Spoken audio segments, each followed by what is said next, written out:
Hi, I'm the Reverend Lynn Cox. I'm the interim minister here at the Unitarian Society. It's good to be with you virtually. The heart knoweth, says Emerson. The whole human family is bathed with the element of love like a fine ether. So joys and sorrows, injustices and reconciliation all together form this world, which Emerson says, in which our senses converse. It surprises me that I'm inclined to agree, given that I was almost destined to be a cynic. I was born 6 blocks from the White House during the Watergate investigation. I grew up in the DC suburbs, and I heard traffic reports regularly, pretty much every week, about someone's rally or candlelight vigil or festival to raise awareness and funds for an important cause. And I noticed that somehow, even though there was this constant stream of voices clamoring to be heard in Washington, somehow the Washington Post and the Star and then the Times continued to come up with bad news, as if nothing was getting better. Now, I know now that bad news sells advertisements and subscriptions, and despair supports the status quo. And if we want the whole truth, we have to go looking for it. Growing up in near DC had its good moments and its tough moments. And it didn't affect everyone the same way, but for me, there were certainly times when the evidence suggested that nothing mattered. And some days it seemed like organizing for justice was futile, and the only thing that I could do was speak up for myself. But then my first public witness event was the Rally for Women's Lives in 1995. Being friends with congressional interns and clinic escorts and peer educators had pushed me over from cynicism into believing that putting hands and feet and wheels on your beliefs made a difference. The sun was so bright that day, the speeches so resonant, the people so filled with life, that one was constrained to respect that this world yet had some perfection in it. The feeling didn't last forever. It comes and goes. I still have bouts of despair and cynicism. Some days caring about the world seems futile. Ralph Waldo Emerson, the poet and social critic and Unitarian minister, knew about this empty feeling. He referred to it in his Divinity School address in July of 1838. This was a speech he made to the senior class of Harvard Divinity School, and that speech was published afterwards. He was trying to give a charge to new ministers to stay connected with soul and spirit, and to share that authentic spirituality with their congregations. Emerson said that when we lose inspiration, something is missing from our observations of the world.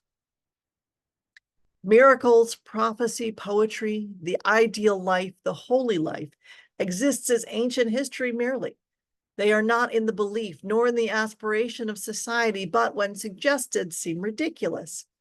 Life is comic or pitiful as soon as the high ends of being fade out of sight, and man becomes nearsighted and can only attend to what addresses the senses. Emerson said that all people have divine nature, and that being open to that divine nature gives a person the intuition to recognize truth, because it resonates with what is eternal. Being aware of this connection leads a person to revel in beauty, to lead a moral life, and to actively remove the barriers that hide divine nature in others. Without this awareness, the world seems flat, comic, or pitiful, he said. When this awareness, or as he puts it, intuition, is active, the world seems poetic. Emerson and the other transcendentalists of the mid-1800s believed in creating literature and art and education that would awaken people to this intuition. They agitated against slavery and for women's rights because of their belief in the unfolding powers of the divine within every person. Many of the transcendentalists were Unitarians. In 1838, the year of the Divinity School address, horror abounded, and every person with enough privilege to make a choice had to decide how much resistance and how much complicity they could embrace. Injustice in that time was nothing new. The violence, theft, and destruction that are synonymous with slavery are woven into our nation's founding and in our enduring institutions. Even in Emerson's Massachusetts, where the practice of slavery within the state had ended by 1790, textile mill owners and shipping company investors continued to build wealth based on labor that was stolen from enslaved people in cotton fields and sugar plantations and rum distilleries. Anybody with wealthy friends, patrons, or parishioners knew someone who benefited directly from slavery. Then, as now, Americans had either to come to terms with the truth of the atrocities being committed in their name, or maintain an ongoing practice of mental gymnastics to avoid the truth. We can only imagine that Emerson was aware of Nat Turner's rebellion in 1831, in which about 70 enslaved and free Black people joined a revolt in Southampton County, Virginia. He knew that radical resistance was possible. Emerson did speak out against slavery frequently and clearly, and yet it's possible that he could have done more. The Transcendentalists were not perfect, but they were remarkable. For better or for worse, these are some of our UU ancestors. They knew, as many of you know, that working for education and for beauty and for justice is both tough and spiritual. Emerson hints at some ways to deal with that. He would be the first to tell you, though, that each person should discover wisdom anew. Tradition is good if it invokes what the soul knows to be true. For instance, we have discovered since the 1830s that using man to mean humanity does not reflect the unfolding divinity in all people. I will leave Emerson's quotes intact and hope that we can hear in them new understanding. The question that Emerson and the other transcendentalists pose is, can we attend to the high ends of being, to maintain connection with the divine nature that runs through all of us and our world, while being truthful to the injustices of our time? Unitarian Universalist tradition invites us both to be in love with the world and to seek ways to relieve suffering, to incite change for the better. There is a danger, on the one hand, of being infatuated with the world until we become complacent, unable to see the injustices that require our attention. On the other hand, there's danger of being so focused on creating change that we fall out of love with the world as it is. We lose the ability to appreciate the beautiful and the sacred that abide in the midst of brokenness. We might become cynical or burned out, but somewhere in the center of our living faith, we can find a balance between love in the present and reaching together for what might yet unfold. Direct experience with beauty in the world comes whether we are equipped with words or not. There are moments when a flash of beauty invokes awe and wonder, and the memory of that moment is repeated over and over until it becomes a prayer. Emerson's Divinity School address begins this way. In this refulgent summer, it has been a luxury to draw the breath of life. The grass grows, the buds burst, the meadow is spotted with fire and gold in the tint of flowers. The air is full of birds and sweet with the breath of the pine and the balm of Gilead and the new hay. Night brings no gloom to the heart with its welcome shade. Through the transparent darkness, the stars pour their almost spiritual rays. He goes on to say a lot about direct experience and spirituality and what religious communities could be, but he begins his essay with beauty. In this refulgent summer, it has been a luxury to draw the breath of life. Refulgent is a delicious word. It means shiny. Not just shiny in the sense that a new penny is shiny, but bright with an intensive force. Shiny in the sense that the meadow is spotted with fire and gold in the tint of flowers.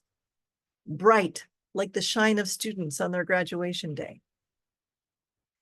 In the refulgent summer of 2024, it has been a luxury to negotiate with the isopods and dissuade them away from the young seedlings in my garden and toward the feast of decomposing leaves elsewhere in the yard. It has been a luxury to feel the heat of the relentless summer sun over my head and then give thanks for the coolness of the creek at the edge of my neighborhood. It has been a luxury to observe from afar as my teenaged offspring learn things for themselves that I did not and could not teach them. There is so much beauty. Even without the distractions of mundane tasks, it's hard to stay present to beauty all the time because there's only so much refulgence a person can take. Too much shine can be glaring, and Emerson suggests that beauty provides relief from itself. The cool night bathes the world as with a river and prepares his eyes again for the crimson dawn. Even so, nonstop awareness of the refulgent summer will quickly lead to realization that it's hot and kind of smelly in some places. And there are cracks in the sidewalk that I'm going to trip on if I'm always looking at the sky. Then what? What happens to being in love with the world when something less poetically inspiring comes across our awakened senses? It would seem that being open to beauty where I don't expect it means being open to seeing things I might have wished to ignore. It means honoring the spaces in between. On a good day, all of these experiences lead me to an unconditional love for the world. The spiritual work is to maintain a mature love for the world, one that sees the hidden beauty as well as the obvious. Mature love sees the flaws and the challenge as well as the growth potential. I believe that it's this kind of mature love that Emerson is praising in the refulgent beauty of summer. This mature love will help sustain a life of justice, equity, and compassion. Being present to beauty is one strategy for balancing love for the world and engagement for positive change in the world. Another strategy is being present to truth. Truth can be upsetting. It has been a difficult year to be human. For some of our neighbors, drawing the breath of life is not a luxury they continue to be afforded. We have done a lot this year. We have reacted with horror at the October 7th terror attacks and with a mix of dismay, rage, and grief over the Netanyahu government's response that has killed thousands of civilians. We have mourned with the families who have lost loved ones to gun violence and police brutality. Having celebrated Juneteenth just this past week, we give thanks for liberation and for those who came before us in perseverance and resilience. And we also clearly see that there is repair work yet to be done to dismantle the legacy of slavery. We have held each other in support and sympathy as the cascading of impacts of the pandemic continue to resonate. We have watched the effects of climate crisis play out at the farmers market and in world migration. Our government's response to immigrants, refugees, and asylum seekers continues to fall far short of what is demanded by love and justice. In this Pride Month, we need our joy and our creativity and resilience more than ever, as politicians try to legislate away our existence with healthcare bans and book bans and even credible plans to turn back the clock on marriage equality. There is horror in our own time. All the while, our coping resources have been engaged with the same life events they always have: deaths and divorces and diagnoses, distances from those we love, and a drifting sense of purpose. How do we hold all of this truth? How do we stay anchored to the high ends of being? A steady diet of outrage and despair makes it hard to sustain the kinds of actions that have the most impact. We must nourish the parts of our hearts and our souls that harbor hope and lead us to collaboration. There's the advocacy route, helping to suggest legislations, lobby for votes, lobby for votes again the next year, and eventually win. There's the congregation-based community organizing route, where we build strong relationships with partners like UU Faith Action and New Brunswick NAACP and go forward in solidarity together. There's the direct action route, following the lead of people most impacted to disrupt business as usual and bring people together in building something new. And then there's the healing and support route, tending to the safety and well-being of our most vulnerable neighbors and boosting their voices in public witness. So there's several paths of productive response, and they are largely fueled by love. Though anger and sadness can also have their places. Uninterrupted outrage makes it hard to trust other people enough to organize effectively for change. Somewhere in our response to the fullness of truth, there must be room for creativity. Somewhere in our response must be the acknowledgement that beauty persists. Listen to the spoken word poets who are out marching in the streets as they spin syllables into being. Watch the murals go up in response to community tragedy. Hold on to the splendor of people continuing to care for one another. Being present to truth means continuing to be receptive to it in all of its surprising forms. And this is part of what transcendentalism was about, that the human ability to experience truth is shaped by the transcendent, by the things that are larger than ourselves. When people are open to being surprised by truth, the theory goes, they are open to what is essential and divine. Sometimes truth leads to anger, and that's real. But there's also the truth that love grows, that beauty persists, and that hope is a lived experience. It's a discipline. Truth can't just sit there. It has to be spoken and sung and acted upon. Emerson wrote about that in the Divinity School address. If utterance is denied, it lies like a burden on the man. Always the seer is the sayer. Somehow his dream is told. Somehow he publishes it with solemn joy. Sometimes with pencil on canvas, sometimes with chisel on stone, sometimes in towers and aisles of granite, his soul's worship is builded, sometimes in anthems of indefinite music. Being fully present to the truth involves equal parts observation and action. The complete truth is that we have both wholeness and brokenness. Individually and together, we have both wholeness and brokenness. Actively appreciating the wholeness and seeking healing for the brokenness, hope in action, helps keep that truth from going stale. And as Emerson points out, once we are fully present to the complete truth, we cannot help but share it. Being fully present with our neighbors in times of joy and times of sorrow, being present with one another, brings peace, even if we don't have easy answers about the meaning of joy or sorrow.